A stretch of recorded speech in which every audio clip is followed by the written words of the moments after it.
Hello YouTube, welcome to another League of Legends Season 6 Patch 5.24 guide. In this episode we are going to cover Wukong Jungle. I had a bunch of guides I was supposed to do before this one, however I received a lot of Wukong requests, so I decided to move this one ahead. So we're going to quickly talk about what the Wukong champion is in League of Legends. Well, he is currently a tier 1 champion that can either be a tanky engaged champion or a high damage bruiser, and if he's ahead he can even be an assassin. With his E ability, it lets him get to fights very quickly, which allows him to be the tanky engage and allows him to reach the backline so he can assassinate squishy targets as well. His W also allows him to escape fights, which lets him build a little squishier than a normal champion that is melee. I personally find it best on Wukong to build high damage, but also grab 1 or 2 tanky items to survive the engages and get as much ult off as you can. With all that said, we're going to cover the pros and cons, masteries, runes, summoners, abilities, ability leveling order, his item build, and some general info and tips on Wukong as well. So first, let's look at Wukong's pros and cons, starting with his pros, and there is a lot of them.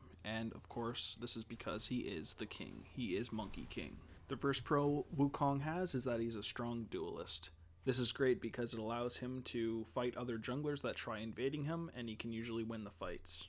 In the rare chance that he's against a stronger duelist, he can always just W out and not really care about it anyways. Wukong's next pro is that he's a great team fighter, and honestly I think Wukong probably has the best ultimate in the entire game. He also can use his E or W to get into the enemy team effectively, and if they're clumped up, his ultimate will be absolutely devastating. Like I was saying before, he can be great as either a tanky frontliner or a high damage bruiser. As I kind of covered before, he can initiate into your team with his ultimate very well, and if he's tanky, you're not really going to be able to kill him, and he's going to be extremely annoying, knocking up your entire team. As a high damage bruiser, he can still usually get into your team and get his full ultimate off. If the positioning of the enemy team is poor, this can be absolutely ludicrous damage. Since a few of his skills are AoE, we get a lot of armor pen in his build, and he can completely shred the entire team's armor if they're somewhat close to each other. A good Wukong by himself can completely negate a team that is stacking armor, which is absolutely ridiculous for one single champion to be able to do. As I kind of covered before as well, he has a built-in escape. With his W, he's able to cloak and can just simply walk out of a fight. If there's minions nearby, he can also E to them and escape that way. Even though I've kind of covered it before, I still listed it in the pros. He has one of the best initiates in the game, and I'm going to say it again. He can E in, and he can ult, and he can knock up the entire team while also shredding their entire armor. I know I just repeated this, but it is that good that it's worth repeating. With all of those pros come a few cons as Wukong, one being he has no sustain. And this isn't really a big deal as you're just going to get the lifesteal from your jungle item anyways, but there's not really any negatives to Wukong that I kind of had to put something, so this kind of came to my head. One other con though is that champions with a reveal are an insta counter. Something like a Lee Sin, which has 2 ways to reveal you, assuming he can land his Q when you're cloaked, can completely counter Wukong, as he really relies on his W.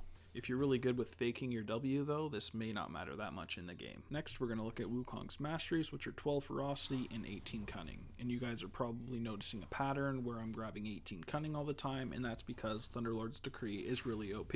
And yes, that did rhyme. So we start by getting 12 in ferocity, grabbing Fury for 4% attack speed, Feast, which gives killing a unit restores 20 health on a 25-second cooldown, Vampirism for 2% lifesteal and spell vamp, and Bounty Hunter, which is deal 1% more damage for each unique enemy champion killed. Then we go into Cunning, grabbing Savagery, which is single target spells and attacks deal 5 bonus damage to monsters, Runic Affinity, buffs from neutral monsters last 15% longer, Merciless, deal 5% more damage to champions below 40% HP, Dangerous Game, which is champion kills and assists restore 5% of missing HP and mana. Then Intelligence, which is cooldown reduction cap, is increased to 45% and you gain 5 cooldown reduction. And finally, the OP ability, Thunderlord's Decree, 3rd attack or spell or on an enemy champion, does a lightning strike. Now we look at Wukong's runes, which is very simply 9 greater marks of attack damage, 9 greater glyphs of scaling magic resist, 9 greater seals of armor, and 3 greater quintessences of attack damage. This allows you to clear jungle as fast as possible, while also having defensive runes in your build as well. Now we look at Wukong's summoners, which are quite obviously, since this is a jungle guide, Flash and Smite. You take Flash because it's used for chasing, escaping, and repositioning. You can also use it offensively to get off a better ultimate if needed. Smite is a must-have as a jungler as it makes your jungle clears faster and is good to finish off Dragon and Baron. You You can also gain Chilling Smite when you acquire your Stalker's Blade to increase your kill potential. With all that covered, we're now going to jump into Wukong's abilities. First with his passive, which is called Stone Skin. Wukong's armor and magical resistance are increased by 4, 6, or 8 for each nearby enemy. The amount is increased every 6 levels. This passive adds to your overall tankiness in team fights, which allows you to stay alive much longer when spinning on everybody. Next is Wukong's Q, which is called Crushing Blow. Wukong's next attack within 5 seconds will deal between 30 and 150 plus 1.1 per attack damage, physical damage, and will reduce the enemy's armor by between 10 and 30% for 3 seconds. Now this is a great ability because it has high AD ratios as well as basically being a built-in Last Whisper for 3 seconds as it reduces armor by 30%. The best way to use this, if you jump into a team fight, make sure you Q one person and then spin on top of them to do massive damage. This skill also has a range of 125, which is obviously not far as it is kind of a melee attack. However, it is better than just a normal auto attack, so it is pretty good for poking melee champions. Wukong's next ability is called Decoy, and it is his W. It is also his main escape ability. Wukong becomes stealth for 1.5 seconds and leaves an uncontrollable decoy that doesn't attack or move on the place he activated.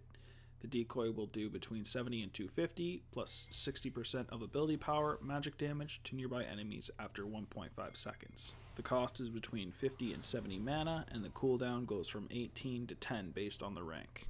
So this is a really strong escape for Wukong. Since he builds kind of squishy, he can make sure he gets out of the fight. It's also worth noting that when you use this, it also looks like when you just use the stop command, so you can juke people into thinking you've decoyed and they'll stop attacking you when really you're just standing there, and then use your decoy to escape a different angle after. Next is Wukong's E, which is called Nimbus Strike. Now this is actually Wukong's first leveling priority. It is better than your Q by a little bit, even though you do have a lower AD ratio on this ability. So Wukong dashes on a cloud towards a target enemy and sends out images to attack up to 2 additional enemies near his target, dealing between 60 and 240 plus 0.8 per bonus attack damage, physical damage to each enemy struck.